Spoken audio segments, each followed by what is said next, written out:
going here? Crap! I forgot my camera again. Dang it. There's so much stuff to remember at the beginning of a stream, and I always forget. Camera's the one I always forget. Hold on. Oh, wait for it to format. There it is.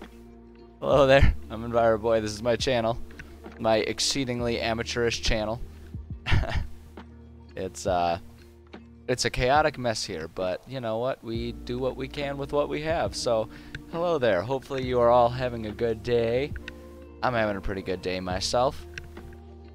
It's nice and sunny out here, which I feel like we've had more than our usual share of sunny days around here for this time of year. And not that I'm complaining, it's more that I'm nervous about what that implies for what weather we're due, because it feels like we're really taking advantage of karma to have this many nice days in a row that we've had this time of year. That it usually means there's a big storm about ready to sock us one. So we'll see how that all pans out. But hey, you know, no reason we can't enjoy it today. No reason we can't be having a good day today for it. So hopefully things are as sunny and bright and happy for you out there as they are here. But we're here today. We're going to start the day with some writing, as we do. Today is Tuesday, which means it's lore day for the world that I am always writing in, my homebrew world. So we're going to do just that. We're going to work on some lore type stuff. And I think I've got in mind what I want to do for today. So I suppose maybe that means we ought to just kind of get into it here, as opposed to me just sitting here talking about what I want to do. So ooh, here we are.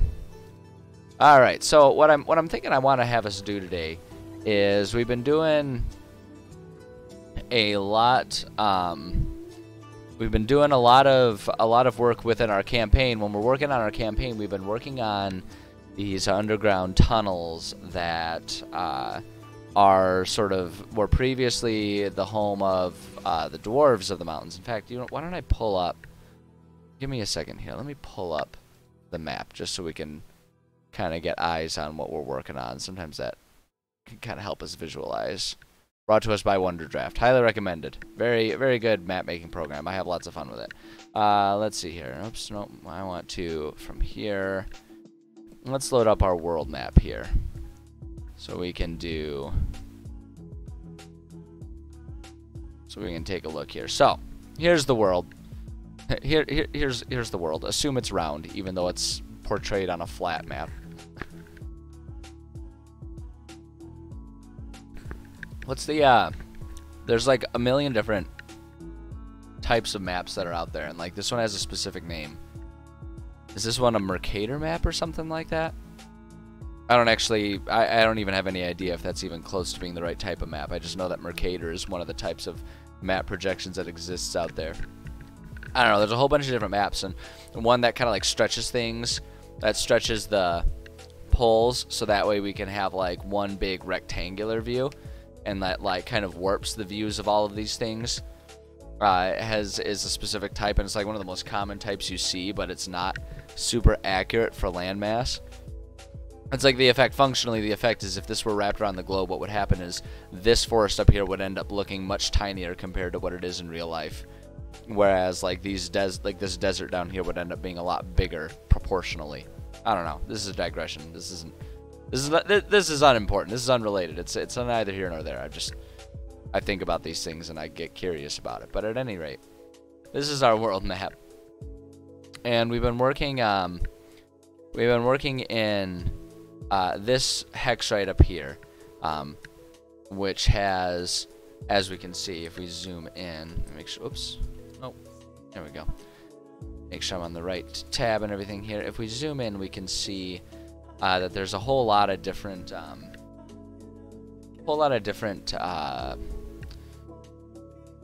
am I trying to say? Like biomes, different environments for our players to play in and enjoy in here. And I chose that so that way we could have a nice variety of stuff to provide for our players. And so we've kind of explored the history a little bit of the forest up here, namely with the Drow, which our players are going to interact with. And I wanted to kind of get ahead of the game and work on the Drow, because that's the next region that our players are going to be getting to. So those are the next people that our players are going to be possibly interacting with, depending on how they go about things up there. So we spent some time working on their history. And that's ready to go for moving forward, and I really wanted to do that so we kind of had an idea of what to do with our Drow as we start making maps revolving around them. But we've been up in, you know, recently what we have been working on, not what we're planning on working on, but what we've been working on in our campaign is a dungeon, or a series of dungeons that take place within these mountains, where that were once the home of the dwarves of the High Doom Mountains here, but they sort of abandoned it during the unhinging. The unhinging being the apocalyptic event that caused the world to get kind of ripped asunder and have all these rips in reality between, you know, the material plane and all the different ethereal planes and all that kind of that kind of good fun stuff that people all love. And so when that happened, the dwarves left the city behind. Or most of them did, and those that were trapped either died or sort of because of the magical radiation that happened from all those tears, were slowly transformed and mutated into the Duergar. And so we've been doing a lot of stuff within what is now a Duergar society, but we haven't actually taken the time to really explore and flesh out what the Duergar, like what they really look like and how they function within my homebrew world, right? Because this is an entirely homebrew world, so I do play pretty fast and loose with a lot of the bits of lore and everything, because I just think it's more fun to sort of get creative with that stuff than always just assume everything is exactly as, you know, as written. It's always informed by the lore as written. But I like to have a bit more fun than that. So, at any rate, those philosophies are a different TED Talk for a different day. The important part for today is that I haven't really ever taken the time to flesh out the Duergar, so I thought we could go ahead and use today to do exactly that, to try and work on their history a little bit, analyze where they kind of came from and what their goals are, what they're trying to achieve within our world, just so that way we can kind of, when the time comes that this campaign that we've been working on as a long-term project ends up being something that I run, or really anyone runs, if I ever get around to like publishing it or something like that, which, I don't know, never say never, right? It's a lot of extra work, but never say never. It would be a good idea. I'm like showing it all here. I might as well provide it for people. I don't know. Different conversation for a different day. Point is, if whenever we run it, it's nice to have that history and that understanding of the people and what they are collectively trying to achieve. So that way, when we're role-playing things and if players choose to kind of delve a little bit deeper into the society that we're presenting them, we can have those answers ready to go. And that's one of the reasons why I really like, within my homebrew world, coming up with homebrew histories, because if it's a homebrew world, naturally, you know, whatever is in the rules as written, you know, the lore as written world, whatever motivations are there, are probably not going to be exactly the same, because the world is just different. So I think that's what I want to have us do today. So I'm going to pull up our notes here.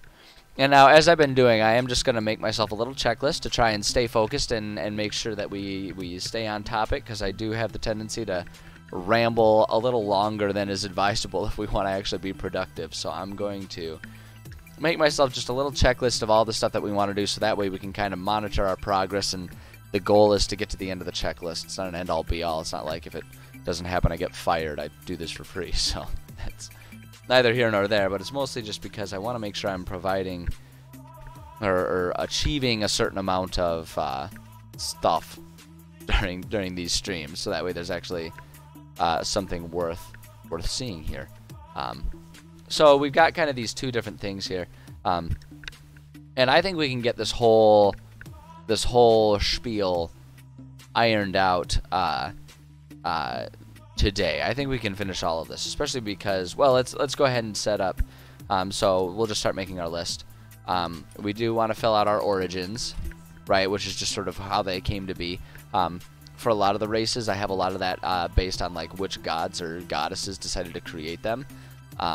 For these Duergar, it's going to be much more about how did the unhinging change and impact the dwarves, but we'll get into the details when the time comes. But I do want to talk about that. But the fact is, within my world, the Duergar came to be as a result of the unhinging, not prior to it. So when we see this section of pre-unhinging history, we really don't need that. So instead, we're just going to say, we're just going to keep our post-unhinging history. Unhinging history. So we'll do that, but that's kind of the only bit that we need from there. So we can, I'm actually going to go ahead and just get that out of there. So that way we're not distracted with it. A lot of other races, that's an important component to their history, but it's just not going to be a thing for our Duergar. So, hey, you know, less work today. We can check. I should have left it on. That's what I should have done. I should have left it there and put a check mark next to it so that way I could say, like, look, we did it.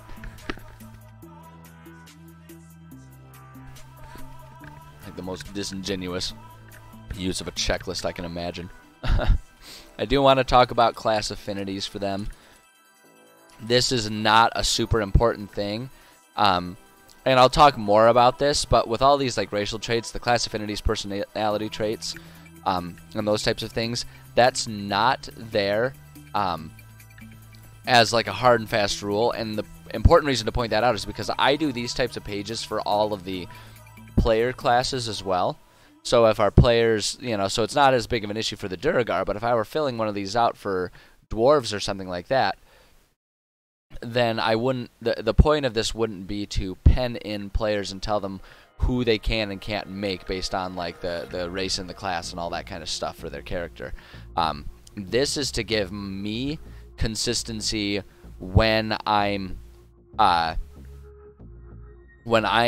up NPCs and generally speaking trying to structure any cities or dungeons that will have these characters in there.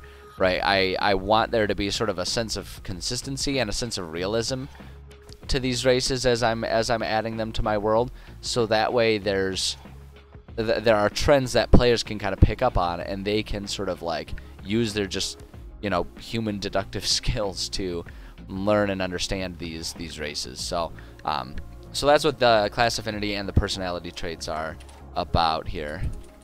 The traits.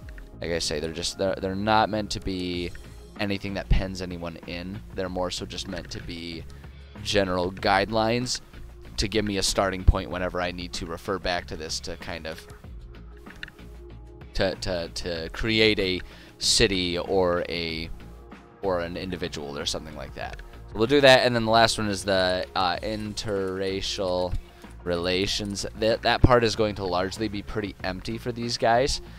Because of the fact that they first came to being during and after the unhinging.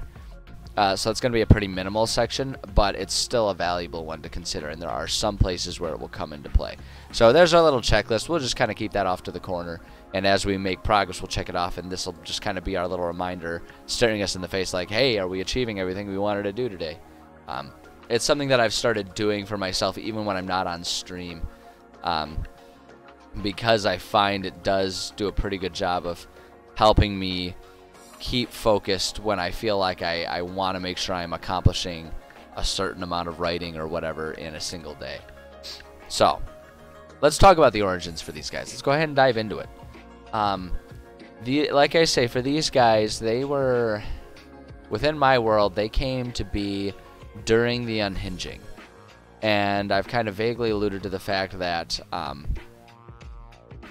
that they, like this magical, not vaguely, I've explicitly said that the magical radiation that happened during the unhinging is what kind of caused this. And so I want to sort of, it's not actually going to be all that detailed. There's not much to say about it because that's what it was. But I want to go ahead and still outline it. And a lot of this I like to try, and if I can, write it as though it were like some sort of textbook excerpt, you know, like an encyclopedia excerpt. So that way, if it ever comes to be that players want to do research on any given race or history or whatever, I can have little snippets to provide them that'll feel like some sort of prepared document for them, right? And it's just a fun way to sort of provide potential tools that you might need. And the other thing about it too is it's a really good creative writing exercise. I mean, if we're homebrewing stuff as DMs, a lot of times we are writing out things that are meant to be descriptions that we provide our players. So if we actually take the time to sort of write things out in that sort of, you know, that narrative way, then we give ourselves tools, and we just kind of we get good practice doing that, right? I mean, it's hard to always write things in a narrative way, to paint a picture with your words. It takes a lot of practice, and so every opportunity we can give ourselves to practice that, the better. So that's kind of how we'll structure this. I mean, this one, it's unrealistic that there would ever be a textbook about these guys, because, again, and we'll see as I kind of talk about the details of this, for the most part, no one really knows that the Duergar even exist, so it might not be relevant. But hey, you know, I might have one day we may have a campaign that takes place, you know, 200 years, you know, further into the future, where there's more people are aware of these guys. So let's see here. So let's talk about their origins.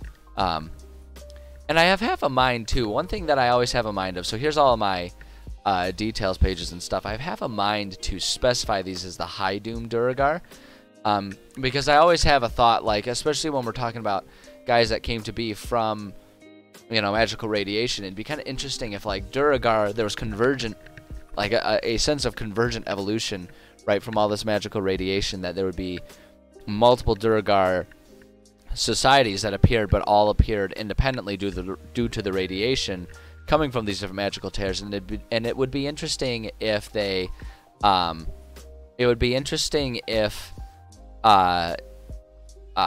if there were different sort of subtle traits about the different societies of the Duergar,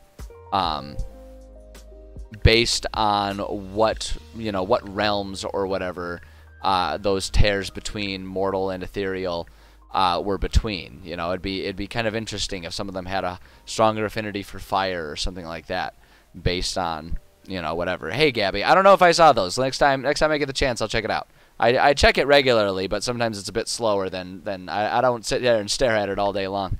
But I'll look for it next time. But yeah, so that's something that I've thought about, and it would be kind of interesting to, like, specify these as, like, the High Doom Duergar, right? As if, like, within these mountain ranges, because if we look at our map, right, we've got a few different, like, we've got this other mountain range that also would have had dwarves, and I imagine, like, within my imagination, I've never fleshed it out, but within my imagination, I imagine that there would be a lot of other dwarven societies with a lot of other potential for Duergar to show up within here. You know, and even within this mountain range, right, we're just working on this little tip of the mountain range as it is. And so there's all these other ones, and so it'd be kind of interesting if within isolation there were a few pockets that all showed up and were a little different. So I don't know, it's an interesting concept. I'm not gonna over worry about it today, but it's definitely something that's kind of passed through my mind. But we're not gonna worry about that today. We'll just speak as though all of it is just one collective Duergar society that appears, and we'll see what happens in future projects. But for these guys, the origins, they are just basically, at least the first Duergar were just magically altered and mutated dwarves. So I want to kind of, you know, with a bit more flowery language, describe that situation here. Let's see here. 1 second. Alright. So, yeah, so let's see here. We'll just go ahead and do a nice little intro to start with, and then we can kind of dive into a more timeline-oriented thing. It's like writing any essay, right? You have the introduction, you have the introduction paragraph that, you know, lists out all of the points that all the arguments you're going to make throughout the rest of your paper, right? I remember, yeah, how many of us have learned all that nonsense in our in our schooling? I should be careful saying that. I've got important people in my life that are teachers. Should be careful not make fun of that too hard. Let's see here. How do I get the layout for the Duergar? Do you mean the layout of the sheet here, Kisa? Is that what you're asking about, or were you yeah, that stuff? So I found this layout as far as the design goes, right, with like these little graphics and the background image and stuff.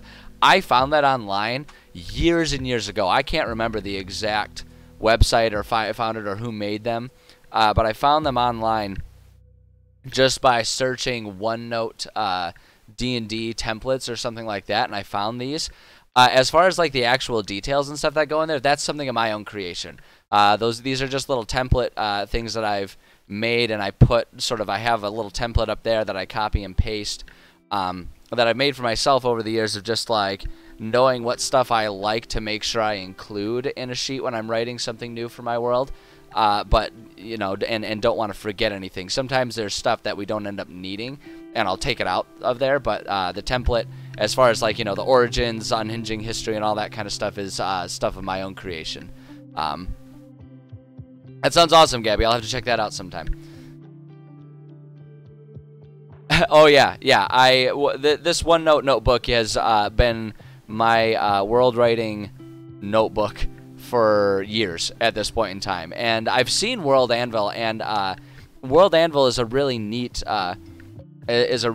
tool, and I've had half a mind to use it. The primary reason I don't use it is because I am already using OneNote.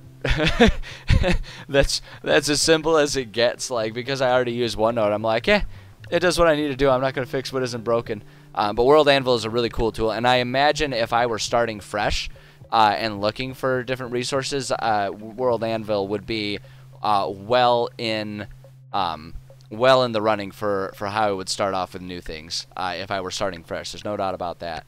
But yeah, so for these guys, the origins here, let's just, like I say, we'll just do an introductory paragraph here. And we'll say something along the lines of the Duergar are let's see here. We'll say the Duergar. I don't want to say this.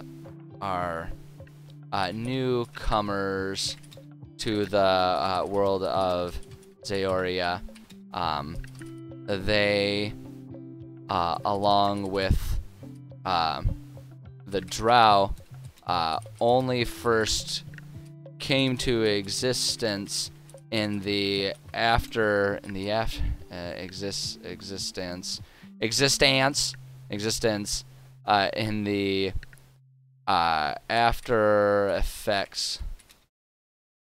No, that's not quite right.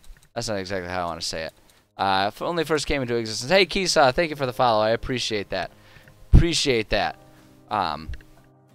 Glad you're here and glad you're having a good time. Yeah, so the Duergar I've been using them. So I've got a long form campaign that I've been doing. You can that I've been working on stream. You can check that out on Mondays and Fridays, or when I stream the actual work on the campaign. But our players have been goofing around, or we've been providing stuff for players to goof around in a Duergar city, and so I'm just kind of writing out the history of how they came to be within my homebrew world, because everything that I do as a DM, I've got my homebrew world because I'm an egomaniac and I think I can do it better. No, that's not true. I just have fun with it. But yeah, so I'm kind of fleshing out the history, so if players decide to investigate into it, we can get them into it. So I kind of already in my brain know what they are, you know, and where they come from, and now it's just a matter of putting it down to words here. So let's see here. So they, along with the Drow, only first came to existence in the time. That's what I want to say. In the time after the unhinging, as rips in reality formed and overtook the dwarven tunnels, the radiation of these magical tears. How do I want to say this? Foreman overtook the Dwarven tunnels. The radiation of these magical tears flowed through the hallways, warping and changing any poor souls unable to escape from this accidental tomb. I don't know. It's a little dramatic. I might massage that a little bit, but just for the sake of getting stuff down, it's like I'm always saying, you want to avoid that analysis paralysis situation, and sometimes it's valuable to, even if you think it's crap, just write down whatever you've got on your brain, and then you can edit it later. If you get too hung up trying to make it, yeah, no, absolutely. If you get too hung up trying to make it perfect initially, you'll just never write anything down. And I've had huge struggles with that in the past, so it took a lot of practice training myself to just say, like, it doesn't matter if it's garbage, just write it down, even if you throw it all out later. Like, at least then you figured out what you don't want to say, so when you try again. But 9 times out of 10, you throw down crap and you realize, like, all we got to do is change a couple words here to make it sound prettier, or change this detail or that detail, and suddenly you've got what you wanted. So we'll just leave that sentence as is. Warping and changing any poor souls unable to escape from this accidental tomb. As years passed, the affected people became the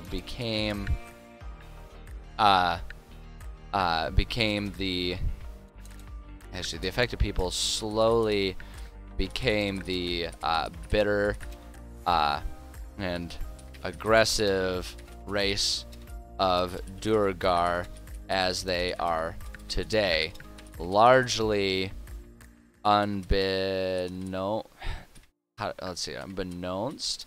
I did get that right. All right, that's a fun one that doesn't get used a whole lot. Largely unbeknownst to the rest of the world, due to the isolated nature of living under the mountains. Boom, there we go. Getting too attached and spending too much time. I do know the struggles of that. That is something that I also do, where you end up spending, like, you sit down intending to, let's see, I gotta get a dungeon ready for my next session. And so you sit down doing that, and then 3 hours later, all you've done is write out the history of the one NPC that tells them where to find the dungeon. No doubt. I know that struggle. I don't have any advice for that one. That's just a matter of learning to keep yourself focused. Yeah. Then of course players ignore it. That's why for me, like, it works out really well that for me, I was a world builder before I was a DM, not the other way around, right? So it's like I didn't start world building because I was DMing. I started DMing because I already had this world fleshed out. And what that means is I just, as a hobby, like to write this stuff out. So I do it purely for the joy of inventing worlds. And so even if my players don't interact with stuff, it's kind of no skin off my nose, because for me the fun was in creating it. So that's my good fortune. Yeah, no, that sounds like a good method, is just to sort of like do the analysis and put little placeholders. I'll do that a lot, where I'll highlight things and say, like, I want to work on this later, but for now I got to keep focused on what I'm doing. So yeah, those are all good approaches to it.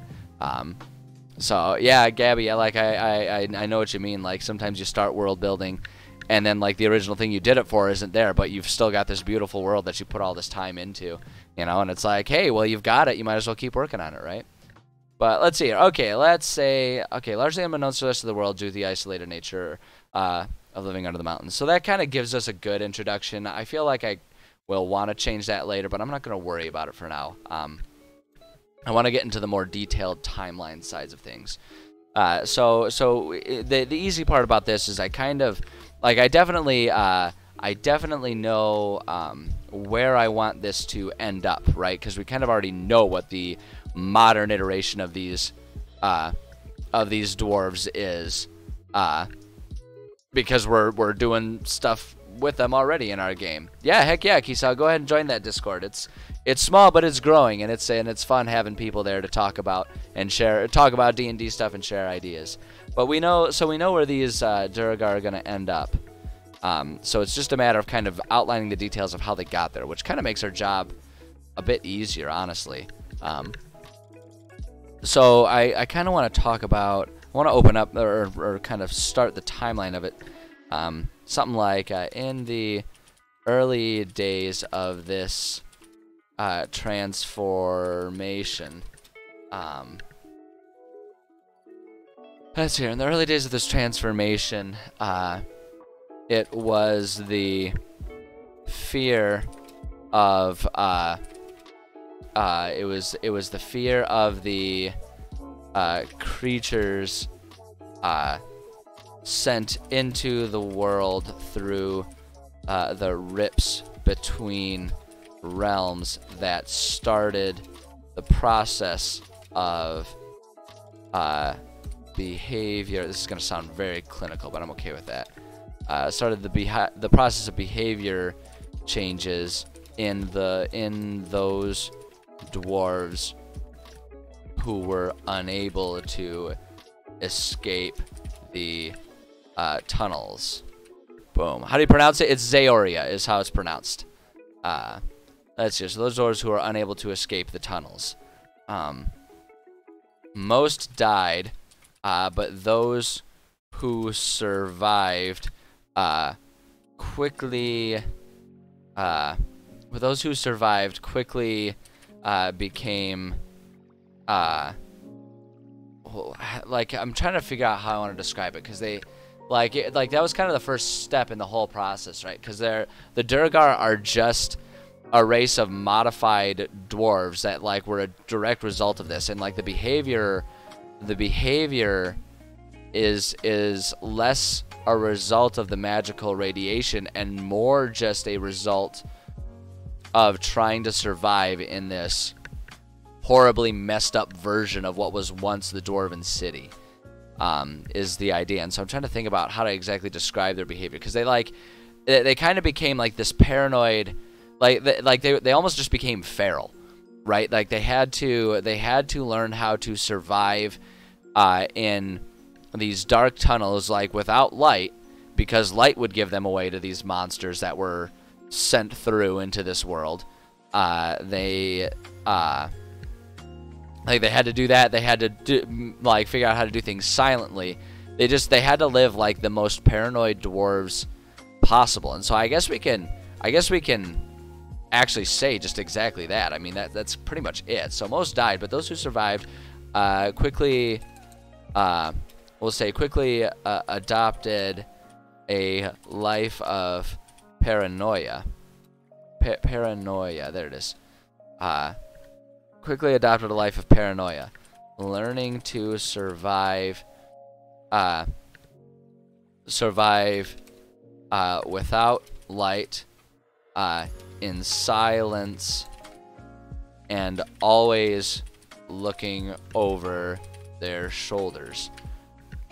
Right, so that was the big thing, because like the Duergar within my world are a little less like angry than those in like conventional D&D settings. The conventional D&D Duergar are a little more bloodthirsty, and the Duergar within my world are like they kind of come across as being violent and aggressive, but it's more a survival mechanism, because they're born of this version of the mountain societies where it was like either you hit first or you get murdered by things like giant horrible spiders, right? Or Kruthiks that are stomping around in the tunnels, right? So the idea is just like it was a survival of the fittest type of thing, and that's kind of what shaped their mentality. The physical changes are just sort of like that's the result of the magical radiation, right? But like their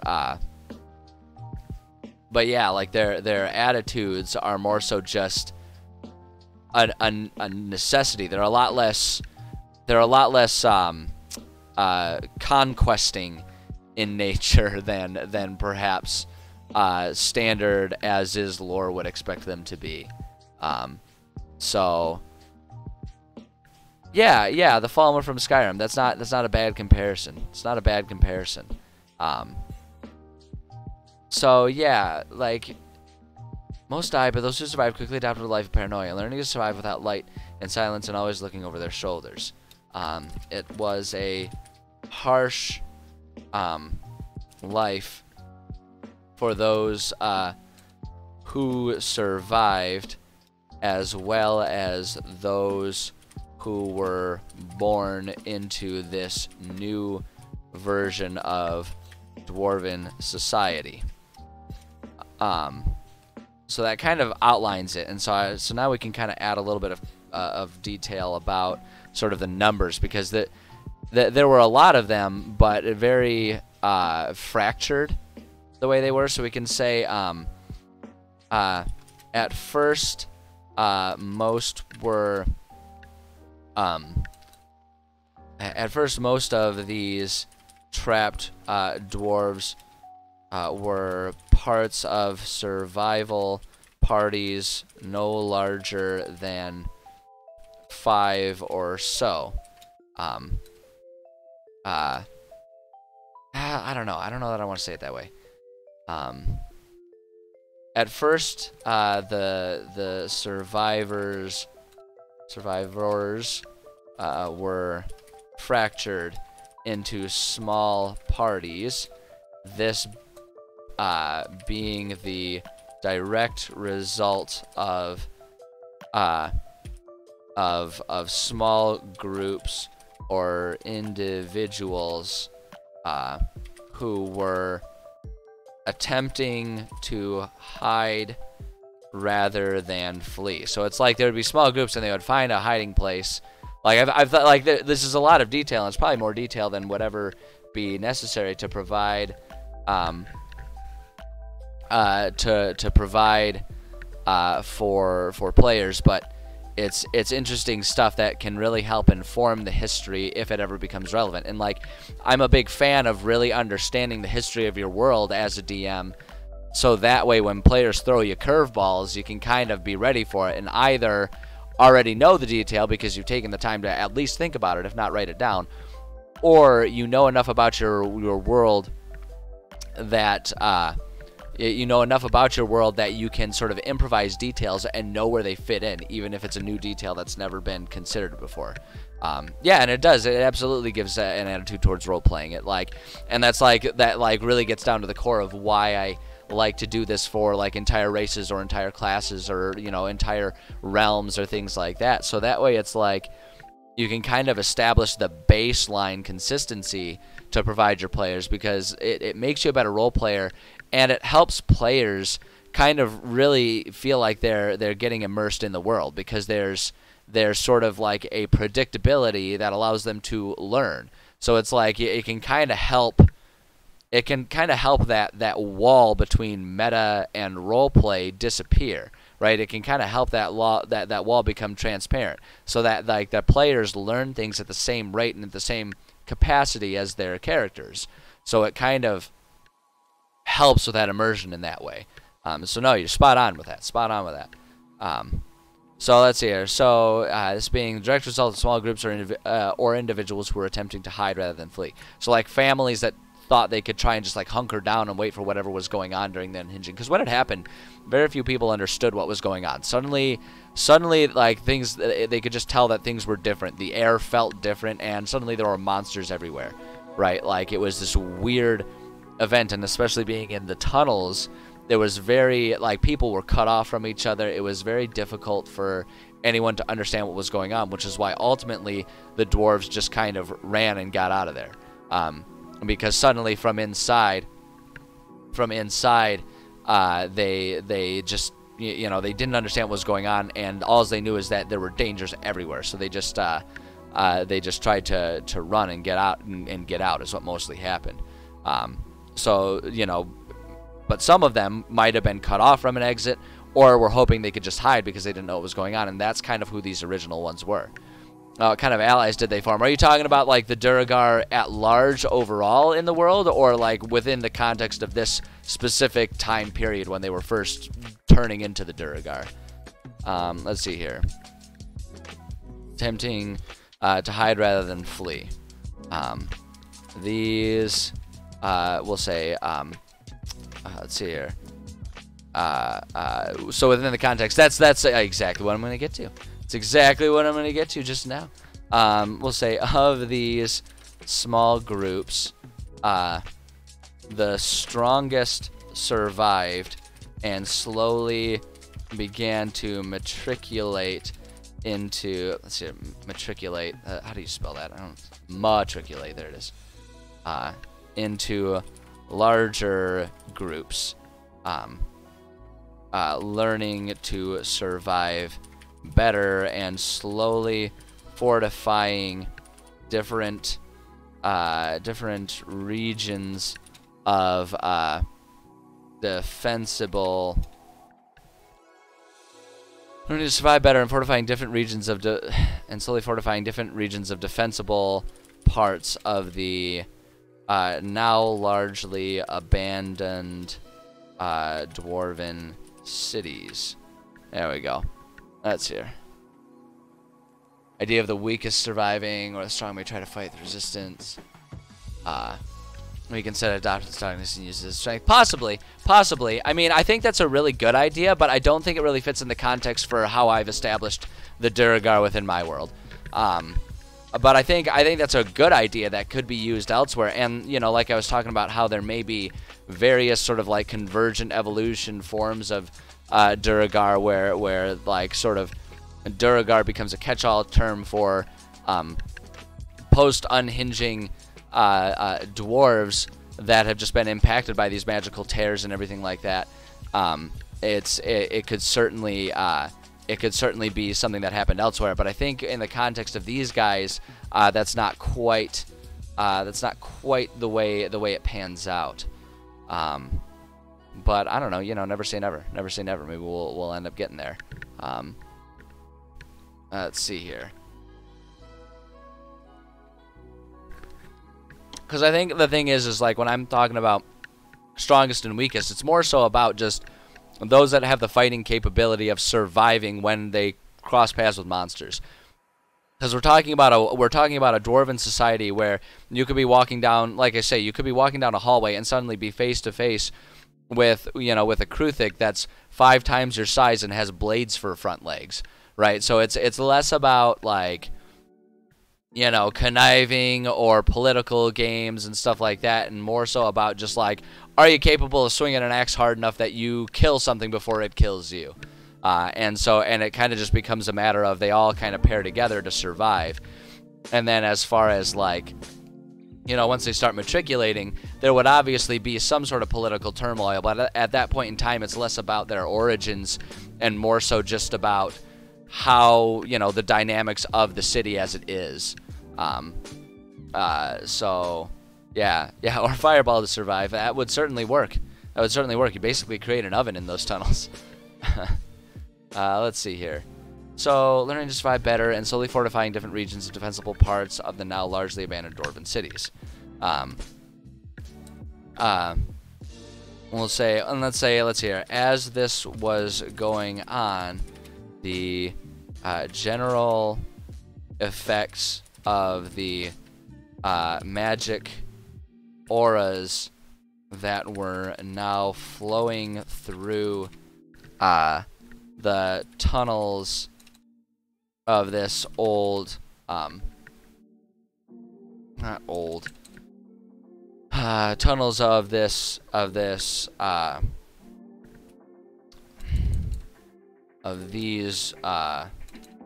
don't know, what am I trying to say here? General effects of the magic auras that were now flowing through the tunnel. We'll just say the tunnels. Like that's fine. I'm doing more than is necessary. That's what's happening.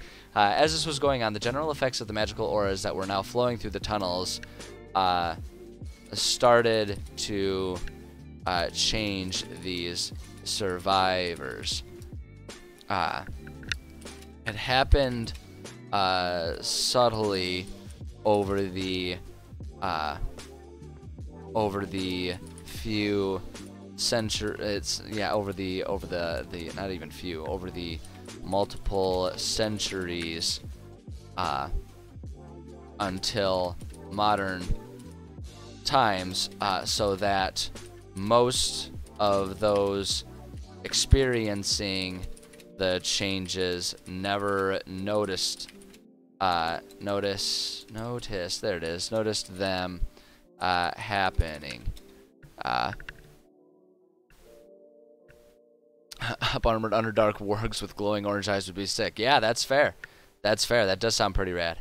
There's no doubt about that. Let's see. It happened subtly over the multiple centuries until modern times, so that most of those experiencing the changes never noticed them happening. Darkening of the skin. Darkening of the skin was one such trait that allowed those displaying it to survive better due to the better where is it? There it is. Due to the better ability to blend in with the dark stone tunnels to avoid detection by the monsters that they so often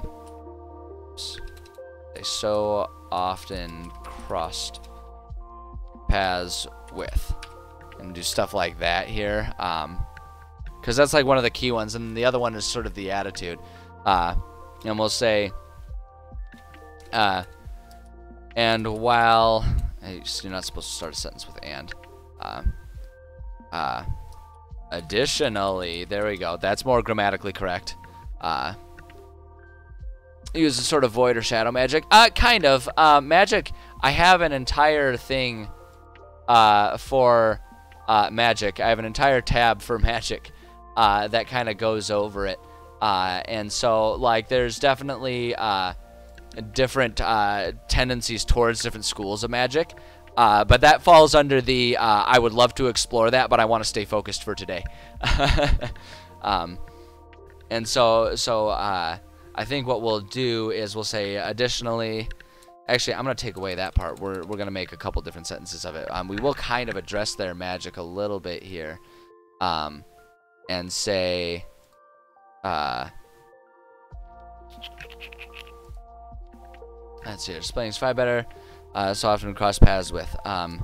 Many began to naturally channel the magics that flowed through the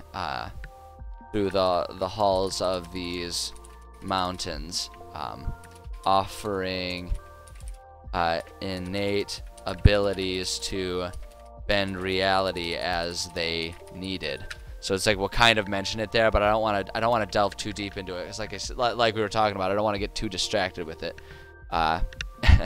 and lose focus of what we are trying to do today. And so that might be a good one for the next lore building stream session. But let's see here. Offering innate abilities to bend reality as they needed.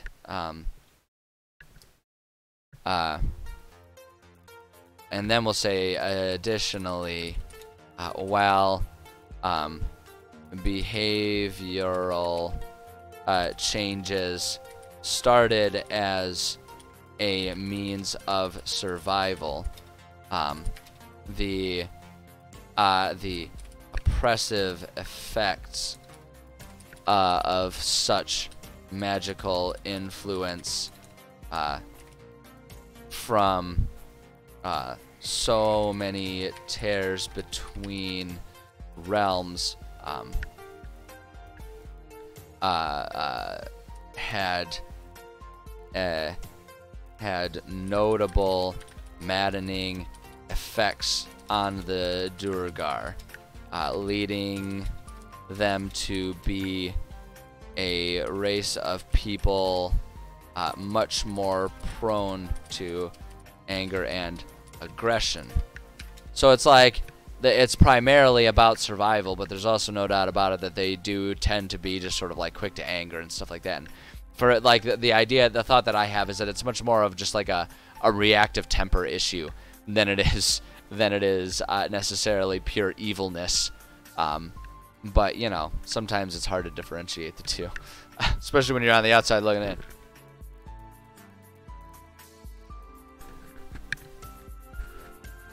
I think that's pretty good.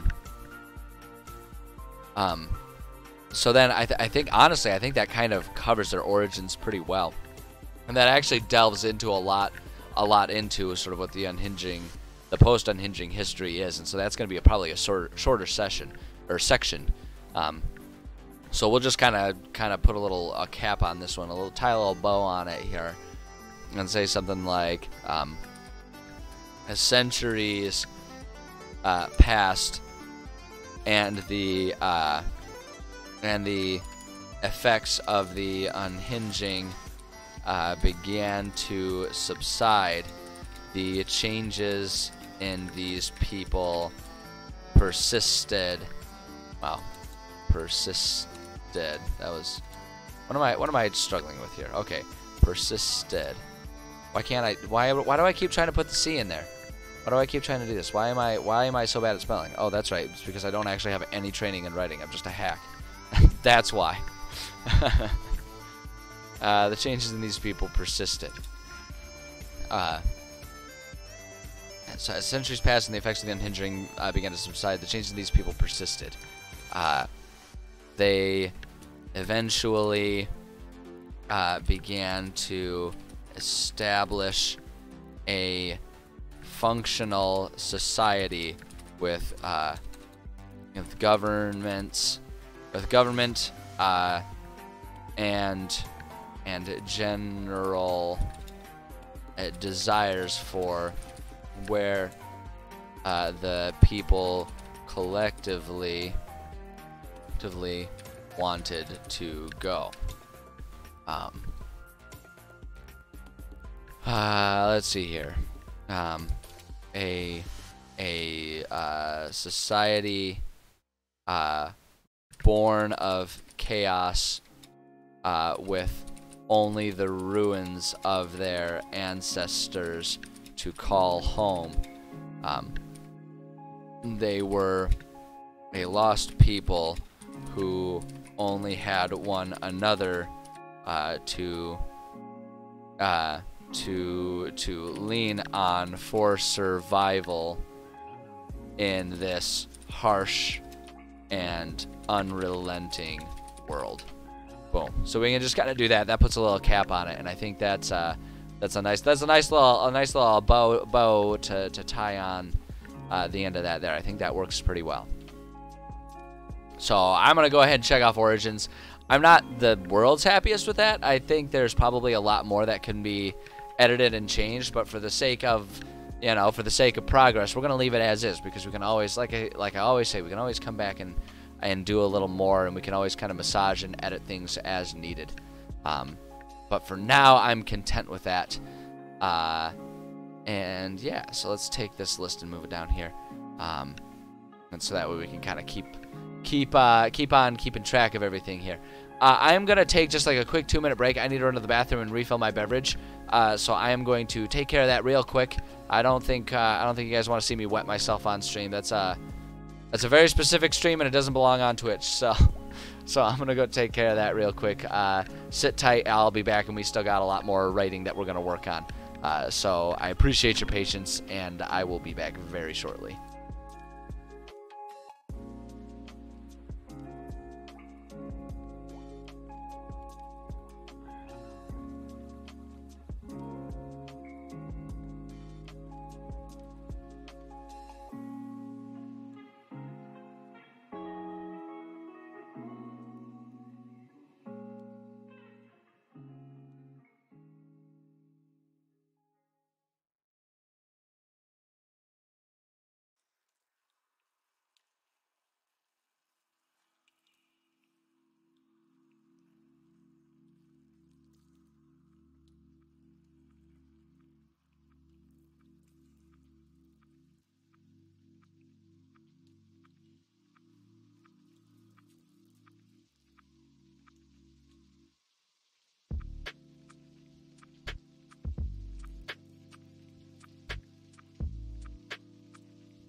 All right, there we go. Thank you so much for your patience. I appreciate it, as does my bladder.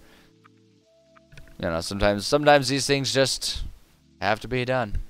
All right, so let's see here. So we got our origins done, and so the post-unhinging history. I kind of want to talk just a little bit more about their like society. So like the origins are just kind of how they came to be, and eventually kind of, you know, developed their own society and stuff like that. And then I want this next section to be more about sort of their very short history within their city.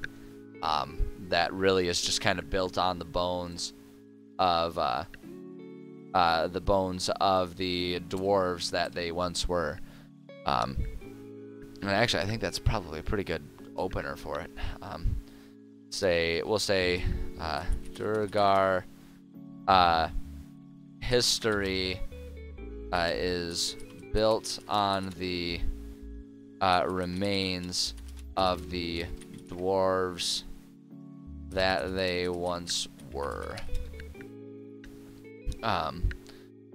As the surviving members of the former dwarven society were changing,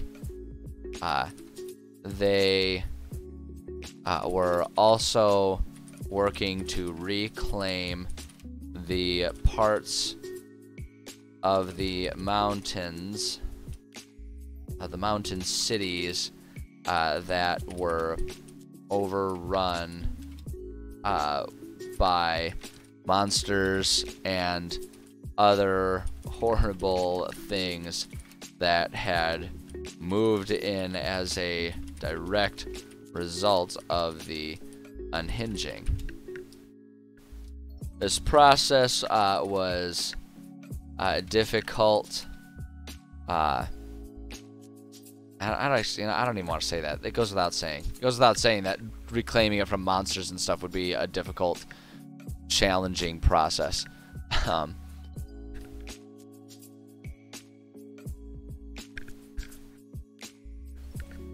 So let's see here. Results of the unhinging. What we'll say is they're lacking. They're lacking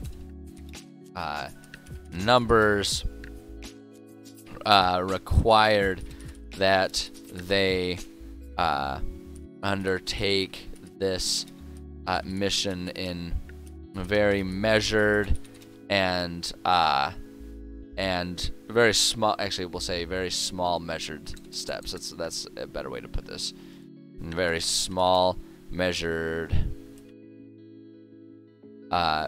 steps. Small measured steps, claiming singular. Actually, we'll say claiming small townships and separate parts of larger cities at a time, so as to not end up with more land or more land. End up with more. We'll just say with more than their small numbers could adequately defend, right? Because that was a big part of it. What am I drinking? It's a super fancy, high class Crystal Light.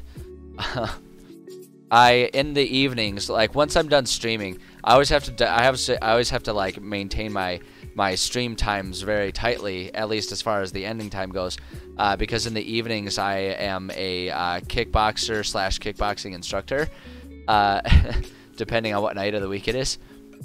Some nights I get to go do my own training, and other nights I teach beginners classes, and so I have to stay very hydrated throughout the day.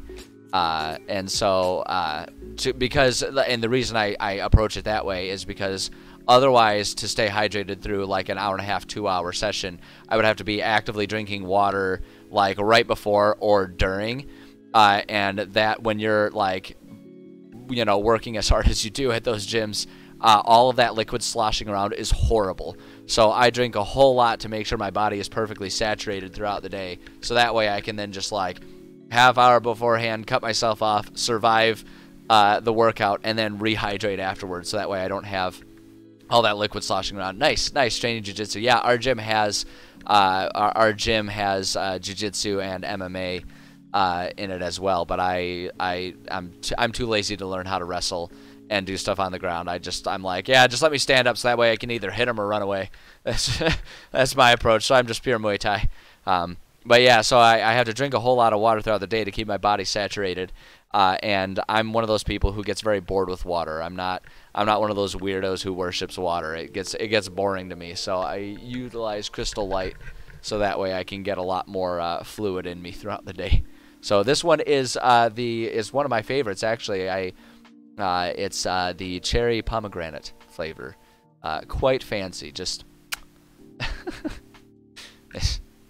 I don't know. Some people would say it. Some people would you know, absolutely scold me for all of the artificial flavorings and stuff, but it's like, gosh, it's either that or end up being dehydrated because I just can't drink that much water and not hate my life.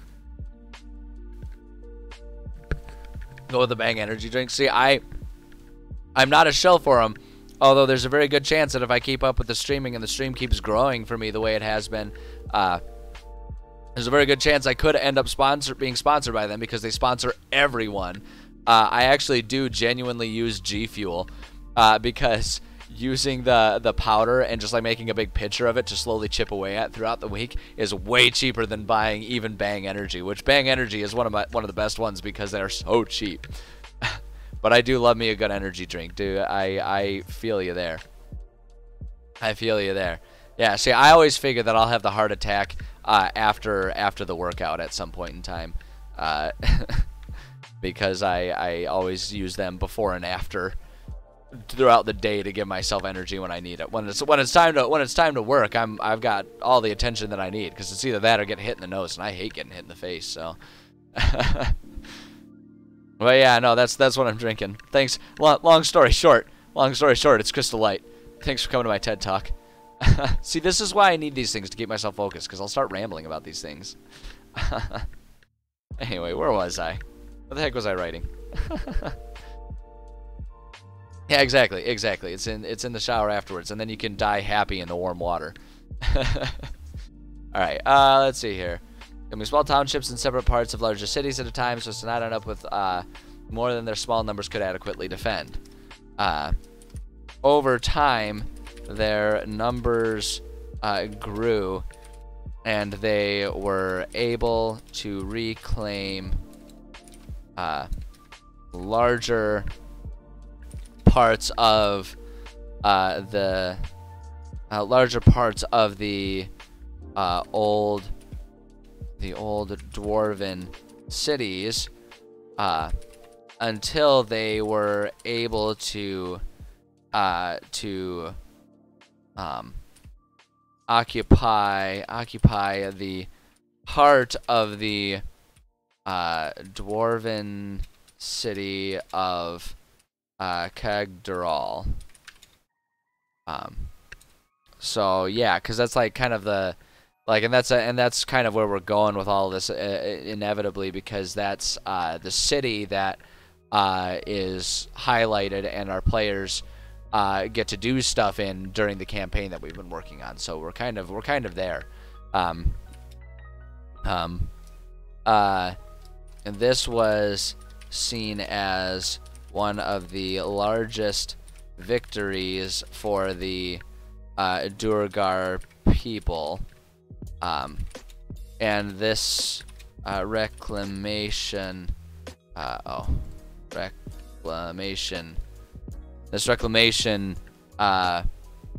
was the stepping stone needed for the people to decide it was time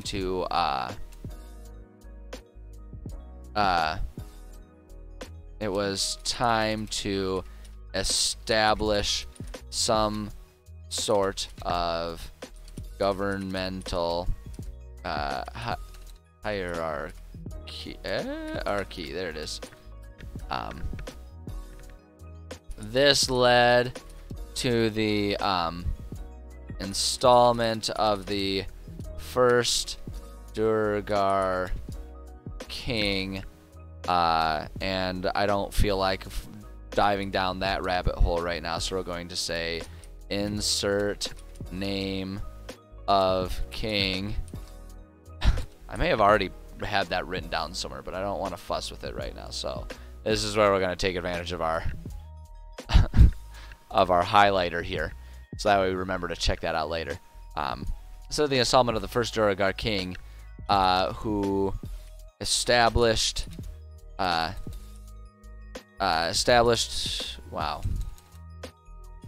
the goal for the Duergar to continue to grow in numbers and eventually reclaim the entire Dwarven empire south of Cagdaral. There it is. To become the new I guess the new kings of the mountains. All that the Duergar have done since has revolved around that singular purpose.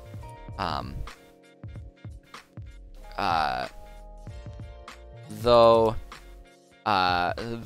plenty of naysayers have arisen. Arisen? There it is, yeah.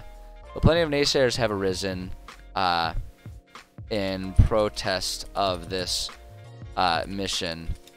The overwhelming majority believe in this effort to become the new Dwarven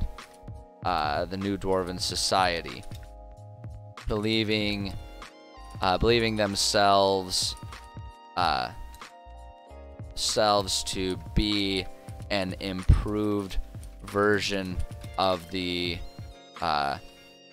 dwarves, better able and more deserving to maintain dominion over the mountains. So like they do kind of have this goal to be like the kings, like the true kings of the mountains, and be, you know, the people that are the irrefutable, you know, powers underground and all that kind of stuff. But it really does kind of just end at the, or at least in current iterations of Dwarven or of Duergar society, the mission is to really just reclaim the mountains and call it good there. Like they don't really want to conquest outside of the mountains. They don't really want world domination. They just want, you know, High Doom Mountain domination. Hey Strain, how's it going? So they so yeah, like that's kind of what their goal is. So there's sort of that sort of aggressive crusade mindset, but it's not about, you know, eliminating or going to war with any other race per se. It's more about reclaiming the mountains because there's sort of this belief that they're the ones who are worthy of maintaining this sort of extended kingdom that was once the dwarves, and then the dwarves were sort of like, you know, the more religious and culty members of this Duergar society would be like, yeah, the dwarves were found they were found unworthy to hold this. That's why the fates banished them with the unhinging. Like, because they're a very isolated society. They live underground, and this is in the post-unhinging world where, you know, for a couple thousand years, no one was really out in the world except for, you know, we had, I can pull up the map here, right? Like for the longest time, they, you know, within this world, the only like humanoid societies really were within these handful of cities. I think there's, if I'm remembering my own map well enough, there's 11 cities here. That those are the only ones that, you know, anyone has been able to survive in, at least, you know, consistently and in any sort of semblance of what was a pre-unhinging society, right? These are the fortified cities that were able to handle all of the dangers of the unhinging, and then the rest of the world just kind of fell into chaos. And so the dwarves being, or the Duergar being in these mountains, you know, down here, like the ones that we're doing are just a little pocket up here. You know, we might expand and do more Duergar societies elsewhere, but right now we're only thinking about up here. They're very isolated. And so as we learn in the campaign, no one outside of the Duergar knew the Duergar were there. And the Duergar, as far as they're concerned, they're the only ones who survived this. Like, they don't hear anything from the outside world. There's no one coming in until our players go in to interact with them, really. Until our players get in there. There's really no one who is there.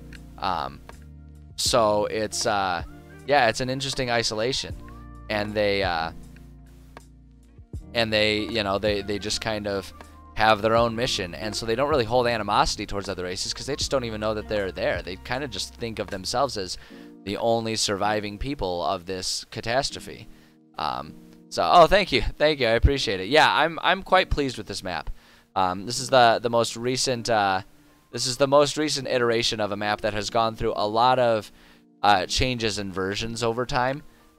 But this is kind of the one that I've settled on, and this is the version that I've had probably the longest at this point in time.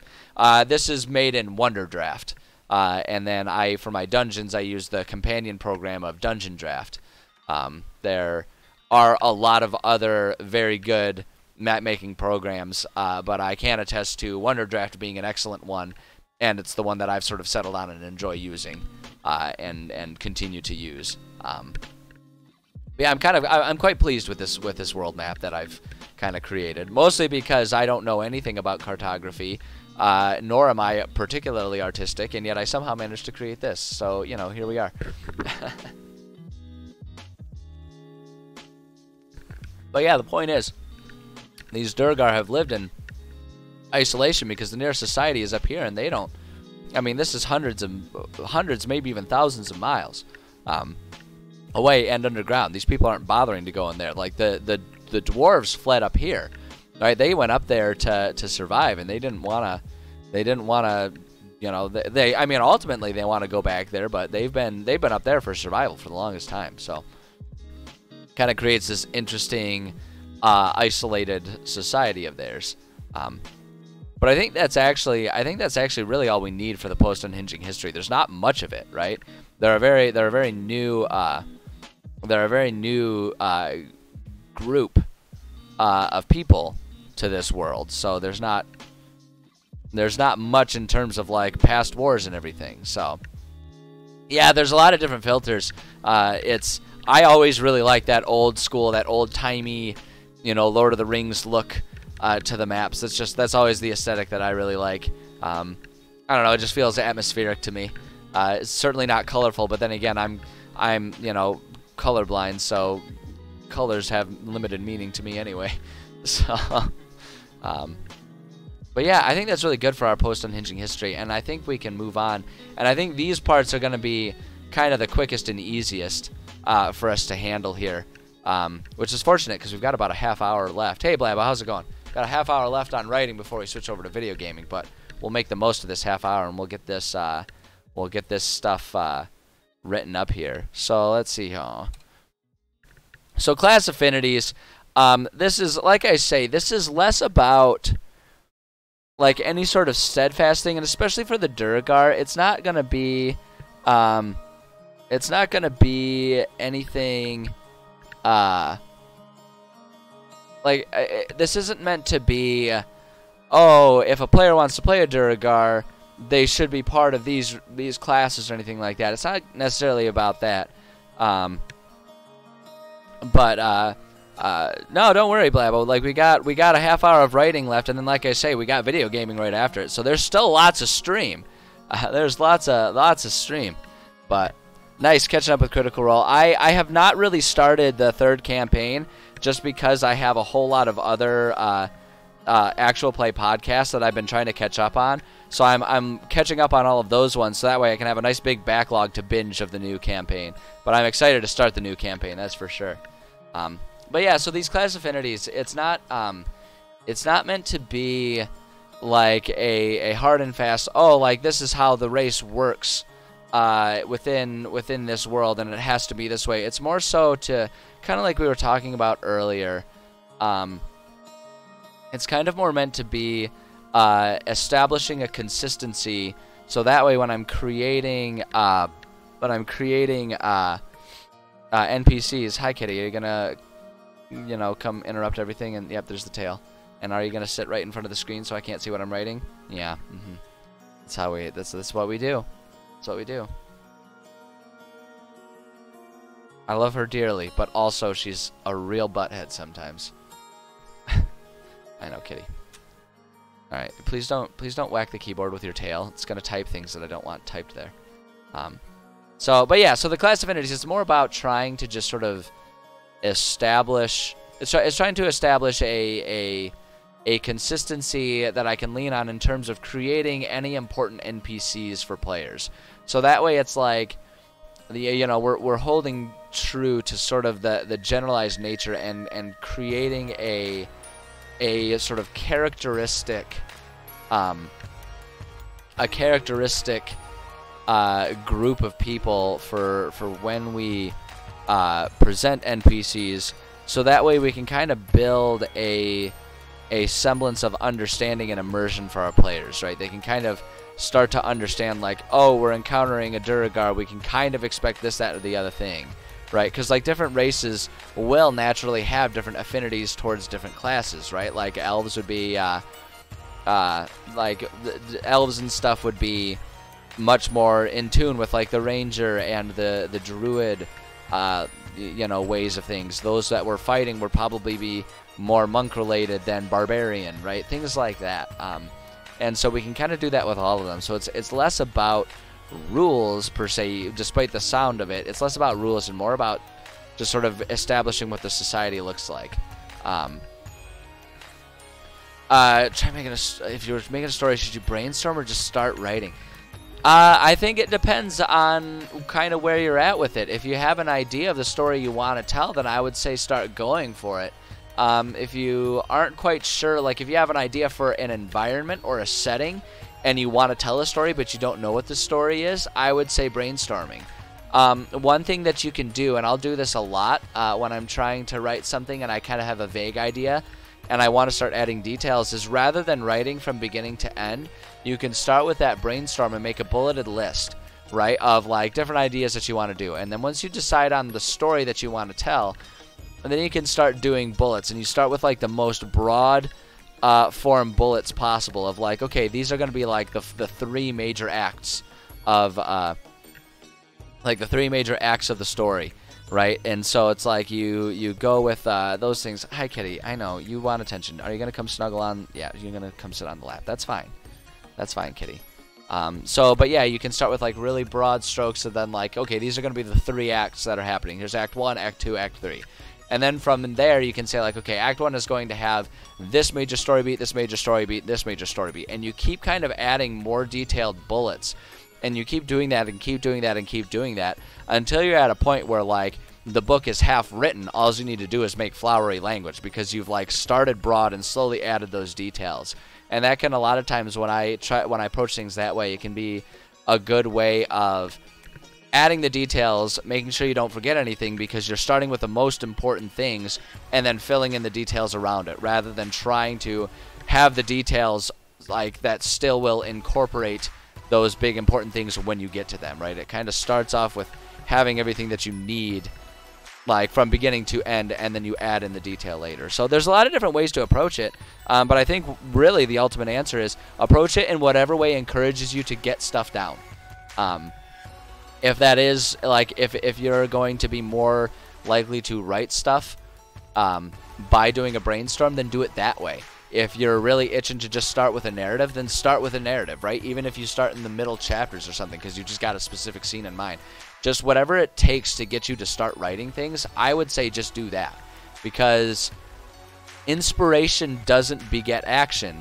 Action begets inspiration, right? Like a lot of people will wait until they're inspired to start writing something. But if you do that, you're just going to be waiting forever and ever and ever. Whereas if you start writing stuff, then you're going to start getting your brain working on those things, and you'll start thinking like, oh, I should do this. Oh, I should do that. And suddenly you're going to have this explosion of ideas. So whatever it takes to get yourself to start working, start doing that, and a lot of the rest of it will flow from there. So yeah, that's what I would say. Help setting up the Discord. I will keep you in mind, Kisa. I appreciate that. I'm not looking to do a whole lot of changes to it right now, just because there's only so much stuff I have time to manage and deal with in my life as it is. But if I'm ever looking to expand and set more things up, then I will keep you in mind. I appreciate that. You can do whatever you want. I mean, you can do whatever you want for a story. You could start another story and build from that. It just depends on what encourages you to write. Everyone's creative process is a little different. And like I think while there are a lot of ways to analyze how a story is written in terms of like what makes a story good and what makes a story not good, like if you're talking about a book or a movie or something like that, while there are different right and wrong ways to kind of technically tell that story, I think that in terms of actually going about the writing, I don't think there is a right and wrong way. I think there's just the way that encourages you to start working on something, and then you sort of analyze, like, you know, the rules of what makes a good story, and make sure that whatever process you take to do it helps you end up with that result you're looking for. So I think you can approach it however you want. I think the right way is the way that gets you to start doing it, rather than just having the idea and sitting on it and never actually writing. Is what I would say. So I don't know if that was helpful at all. I know that was kind of a lot of words to just say, just do it. But that's kind of what it is, you know. Everyone's got a different style, and you just gotta dive into it and do it, whether that's with outlines, whether that's with paragraphs, whatever works for you. So yeah, and thank you for that. Let's see here. I don't know, Kisa. I don't know if you're trying to put in a link. I don't do links just to manage bots. But if you guys, I think you're both part of the Discord. If you want to put it in the Discord, that's what all that stuff is for. I'll have to get you verified, Kisa, but keep it in mind and put it there. That's kind of what I want to do. Like that's the big reason why I started the Discord, is so that way people who are trying to share stuff in chat could like share it for people to go back and find later too. Because it's always such a shame when someone shares something and then it's just like gone in chat, you know, like 30 seconds later as it scrolls up. So keep it in mind, and once I get the chance to get you verified, we'll get it in there. But yeah, so okay, let's see. I want to try and finish these guys before the end of stream here. So let's talk about the class affinities for the Duergar. For the most part, I'm thinking these guys are going to be really much more in tune with the magical stuff, because as we talked about with their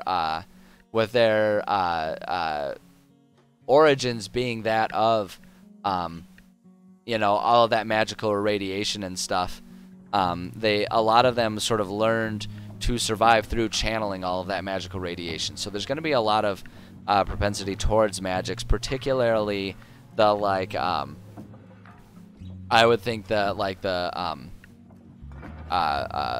warlock versions of it and all that stuff, because there's like 17 versions of magic user within D&D.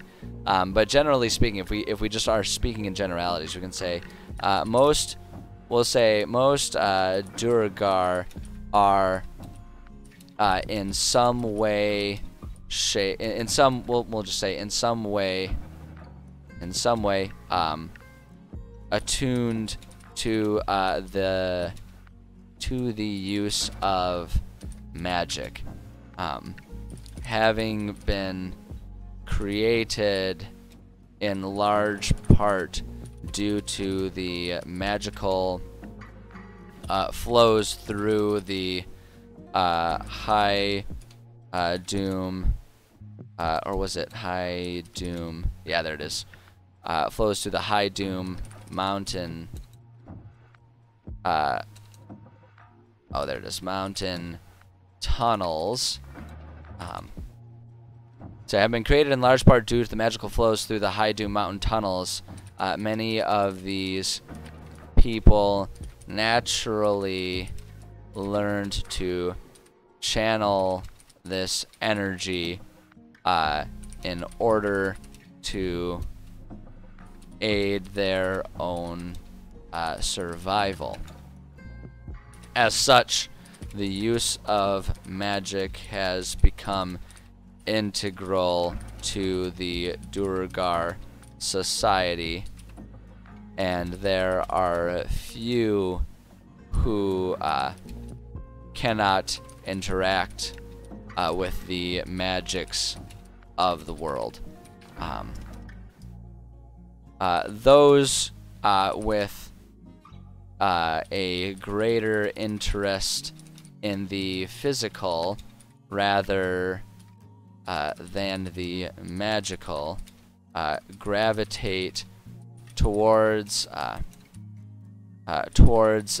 the use of heavy hitting weapons such as hammers and axes, in large part due to their physical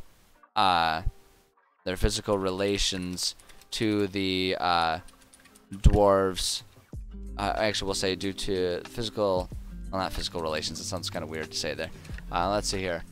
In part due to their physical stature given to them by their dwarven ancestors.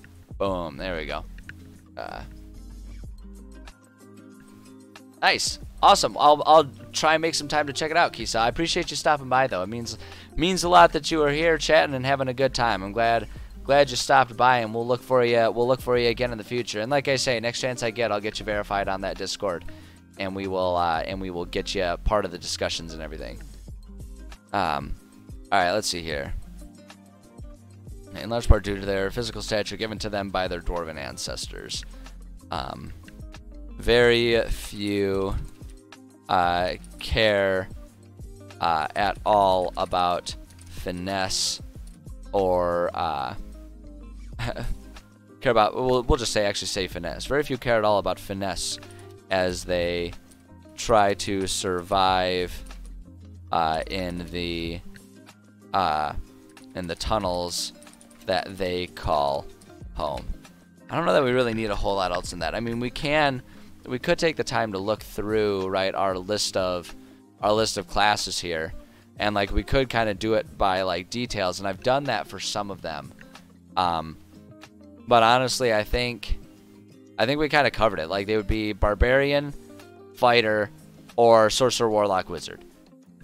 Like those would be their tendencies. And so I don't know that there's really a whole point in, or a whole lot of a point in necessarily spelling that all out in detail, when we can just sort of talk about these generalities, and it'll provide what we would need for an NPC, really. So I'm gonna leave it as is here. We're gonna call that good. And so now let's see here. Let's talk about personality traits a little bit. This one will be pretty easy. The Duergar, the Sewergar, that's what they call the Sewergar. That's a derogative term that people use for someone who's smelly. Oh, you smell like a real Sewergar over there. Get it? Because it's like sewer. Oh, I crack myself up. Alright, the Duergar are not an inherently evil or violent race. Or, well, we'll just leave it right there. However, the nature of their creation and the world in which they first came to be necessitated a hardened and severe attitude towards life in general.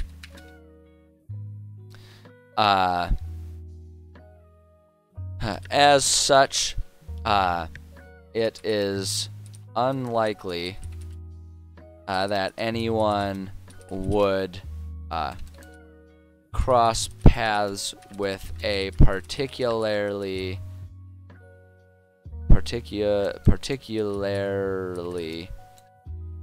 there it is, the particularly empathetic Duergar.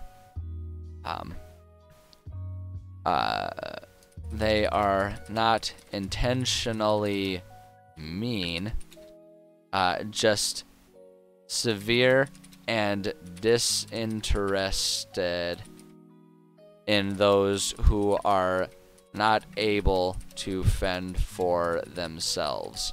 That's just kind of the way of their society living in the mountains there. We'll say on a world, actually we'll just say there is also a prevailing belief within Duergar society that they are the better version of the past dwarves. This takes multiple multiple forms among the people, but in general leads them to believe in a certain degree of divine destiny as the eventual rulers of at least the mountains, if not the world. It is less about thinking little of other races and more about recognizing their own ability to have survived and now thrived. Have survived and now thrived in this harsh new world. That said, they have interacted with very few other races and do not realize that many have survived as they have. And so we'll just add that little tidbit there just to sort of like remind ourselves whenever we're making a Duergar, a Duergar NPC or something, to just sort of like add that little tidbit there to make sure there's like surprise and this uncertainty about how to handle other races. So the interracial relations largely is going to be like nothing, because as we just said, they don't really realize that many have survived as they have. However, there is one other race that they do interact with, and that's the Drow. And the Drow have a much more aggressive conquesting attitude about their society, and have been trying to pick a fight with the Duergar in a lot of ways, and the Duergar are largely disinterested. They just want to reclaim the mountains. So we'll just kind of say that. So we'll say the only other race that the Duergar have any regular interaction with are the Drow of the Siski forest. The Duergar, for their part, are disinterested in the Drow, as they have no interest in anything outside of their mountains. They would be content to ignore these corrupted elves so that they could focus on their efforts to expand further into abandoned dwarven territories. So they would be content to ignore these corrupted elves. So, well, we'll do that. However, the Drow are much more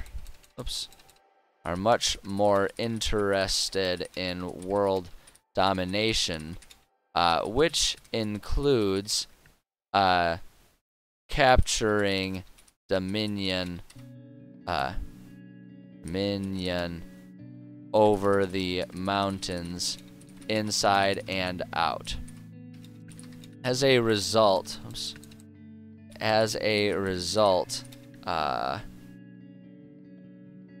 there is an ongoing conflict near the east. We'll say conflict, not near, at any of the eastern entrances into the mountains, where the Drow have made it a habit of attacking the guards at these entrances in various efforts to gain ground and eventually capture the tunnel system. So we'll just leave it at that. I think that's kind of where the details of it kind of end up maxing out there. I think that is perfectly sufficient as far as what we're looking for the details here. And again, this is like all of this stuff would probably be a much more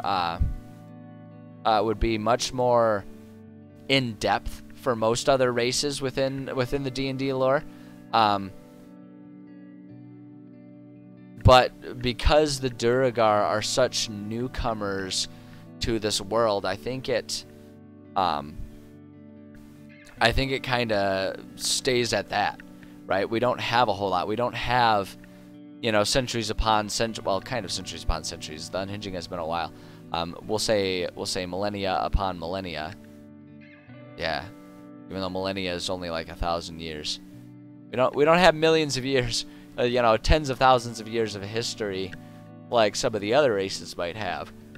These guys are newcomers. There's not much history. It's kind of like how, as an American, like my country is pretty young on a global scale.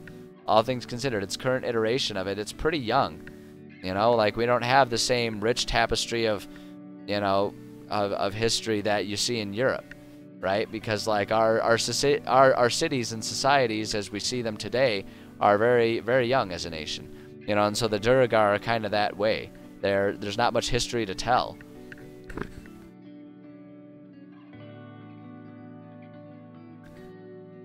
So that does make our job pretty easy here as we're kind of outlining things.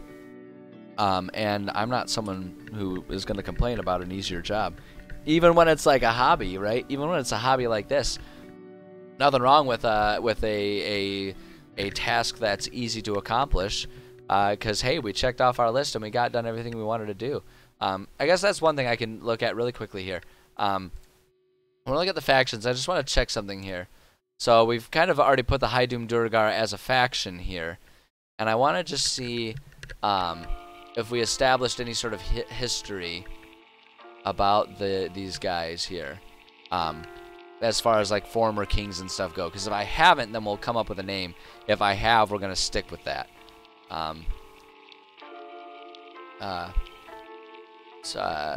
Influence below the day begin to change. Our thoughts and desires took hold.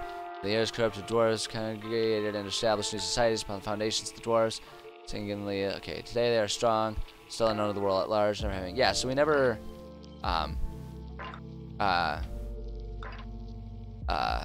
yeah, so we haven't established any past kings or anything like that. The only other place to check here, let me just go to our atlas here. We can check the city of Cogdoral. I think we have, yeah, we have Ormic Nightbrand is the current Duergar king. Let's see here. It was less expensive. Koningheim within Thol-Maldur Mountains. It's over on the other side. Just scanning this, like I say, just to see if I've already established any historical kings or anything that we can draw on, or if I have to do anything new. Sleuth Huntlings was corrupted. This corrupted fundamentally changed the dwarves trapped in the city, functionally creating a new race. Yeah, kind of talked about all that. Ormic Nightbrand, I guess we can follow the link to him. Ormic Nightbrand is the inheritor of the throne of Hydium, his ancestor. Many generations before him rose to prominence due to his strength and ability to lead the Duergar in their conquest to reclaim the control of the ancient and abandoned dwarven tunnels. Alright, so we've mentioned it, but we did not give a name. So we'll go ahead and stick with a Nightbrand name, but let's go ahead and just like find ourselves a nice dwarven name to throw in there and save for the history. We can just kind of do that. So let's go back to our, or wait, no, our races here. That's where we wanted to be. The Duergar King. So it'll finish in Nightbrand. The first Duergar King, something, oops, something Nightbrand. So let's see here. Let's go ahead and just go to one of my favorite places, fantasynamegenerators.com. I love this place. I love this place. One of the best places to go. Look at all of these lists. That's just in pop culture alone. We're gonna go Dungeons and Dragons, and we'll go with the where are they? We can go with Duergar. Let's see if they come up with anything. Yeah, here we go. Cromgrom. I kind of like that one. Cromgrom. Bromdram. Gyrus. Renum. Morthroom. Ooh, I like Morthroom. Morthroom Nightbrand. I like that one. I'm gonna go with that one. Morthroom. Morth. Yeah. I want to do that. I'm gonna change the spelling a little bit. But so we'll go back in here. Room. We're gonna add that H there just because that like fits the sort of naming conventions that I've done for like the dwarves and stuff within my world. So Morthroom Nightbrand, we'll put him there. And so if I ever want to add any extra details about him, or any more details about Duergar history, we can have that in place there. That's good. I like that.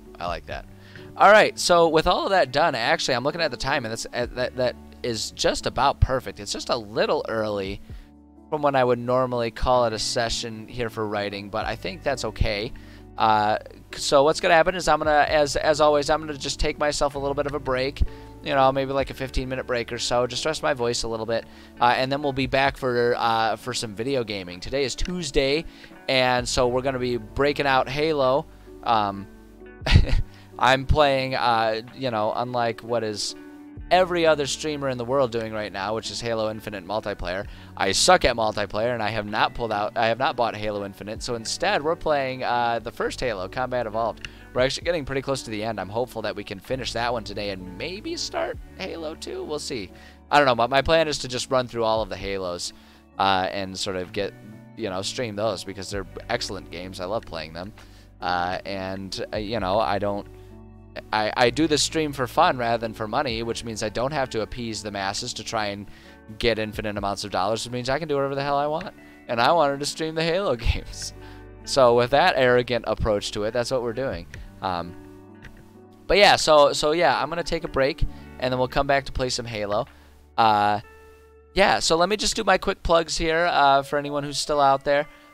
Just talk about all my little different social media stuffs out there. You can find the links to all of it on my About page on my Twitch channel there. You can find the links to all of these things I'm about to mention, but just to make sure everyone knows, you've probably also seen the Nightbot talking about all of them there too. But just to get it on record, you know, and you can also, if you're watching this VOD on YouTube, you can find the links to all of these in the video description down below. But I have, let's see, what all do I have? We've got a Discord. We kind of talked about that a little bit today. I've got a Discord. If you like talking about different homebrew ideas and sharing ideas and all that kind of stuff, that is the place to do it. That's the place to do it. Generally speaking, I love talking about stuff with, you know, in chat and all that kind of stuff. I love discussing those things. But for a more in-depth discussion, that's more than me just kind of offering a quick 2-minute interpretation of stuff. That's the place to go. That's also the place where I put a lot of my announcements about when I'm going on stream, if I have to change up my streaming schedule, and all that kind of stuff. So if that sounds of interest to you, go ahead and get yourself linked up with the Discord server. We'll get you verified, and that is a really good place to go. If you just want the announcements about stream stuff, check out my Twitter. It's at EnviroStreams. I don't really like Twitter, to be perfectly honest, but it's a really good... it is a really good announcement thing if you want something that's a bit more just curated to just the announcements. I have that there, so if that's of interest, go ahead and follow me there, and you can get updates about when streams are going live and when the schedule changes and all that kind of stuff. If you are interested in the other stuff that I mentioned, like I mentioned that I do kickboxing and that I do rock climbing, I talk about that a lot. I've got a cat, all that kind of stuff. If you're interested in those other things that aren't on stream, but I mention them and they sound cool, you can check out my Instagram. I started up an Instagram, EnviroBoy Streams, and I post a lot of the other stuff that I do in my life that people are interested in but just aren't on stream there. It's just kind of a fun way to sort of share those other parts that don't have a place on my Twitch channel or in YouTube. Well, maybe YouTube one day, but as of right now, they don't have a place there. That's a good place to go for that stuff. So check that out. Follow me there if you're interested in that. And then, as I mentioned, I do have a YouTube channel. That's where I put all my, I upload all the VODs and all that kind of stuff. I have in mind to one day maybe start doing some other videos, but first I have to learn how to do video editing, which I am actively doing when I have time. But if you at least want the VODs, if you want to see other things that I've written, if you want to see other games that I've streamed and all that kind of stuff, the YouTube channel is where it's at. You can go check that out, EnviroBoy on YouTube. And then the last one is I do have a donation page. I do this for free, and I'm content to keep doing it for free. That said, it does make it hard to grow and improve the channel. So if you want to see me continue to expand and do more with this type of stuff, which I would also love to do, I'm gonna need help. So if you want to help me out with the channel and help me start kind of down that pathway until I can start, getting affiliate on Twitch or whatever all that kind of stuff eventually turns into. The donation bin is there. I keep track of all the donations, and anything that gets donated will go back into the stream with better equipment, different games played, different types of videos and stuff made, all that kind of stuff. And it's always appreciated, but never required. So with that, that's all of my links. The only other thing to mention is that today is Tuesday, which means that as far as writing streams go, there will not be one tomorrow. My usual streaming schedule, I'll mention, is Monday, Tuesday, Thursday, Friday. Writing streams starting at 11:30 a.m. Eastern time zone. You'll have to figure out what that means for your time zone on your own. Sorry. But I do that, and then at 1:30 p.m. is when I switch over to my video gaming streams. And so tomorrow being Wednesday, is I have no streams tomorrow. Wednesday is the day that is dedicated to me doing a whole lot of stuff for my day job, so that the other days can be a bit lighter. And then the other thing is this week, Thursday, I do actually have meetings scheduled for my day job, so I will be starting writing late is probably how that will end up panning out. I'll be starting the writing streams late and just not doing them as long. So look for announcements on Twitter or on Discord about when I'll be starting that. Kind of depends on how long the meetings last. But I can tell you they will not start at the usual 11:30. But other than that, the stream schedule will be as is, which means that, yeah, thank you for stopping by. I appreciate you guys. A lot of good discussion today. I love having the discussion. It's my favorite part about streaming. If I wanted to just sit and write stuff in silence, I wouldn't bother streaming it. I love that people come in and like to discuss things. I love that people have ideas and are interested in my ideas. It's really flattering to me that people are interested in that stuff. Hey, Gabby, poor timing. I'm just doing the sign-off. But if you want to hang out and watch me play Halo, I'll be back shortly. But yeah, no, I'm about to take my break. But I do appreciate you stopping by at all. And I always appreciate the discussions that you bring. I was just saying I appreciate the discussion topics and questions people bring. It makes the streaming a whole lot of fun, and I really appreciate everyone who stops out. So thank you so much to everyone. Like I say, sit tight if you want to see me doing a little bit of video gaming.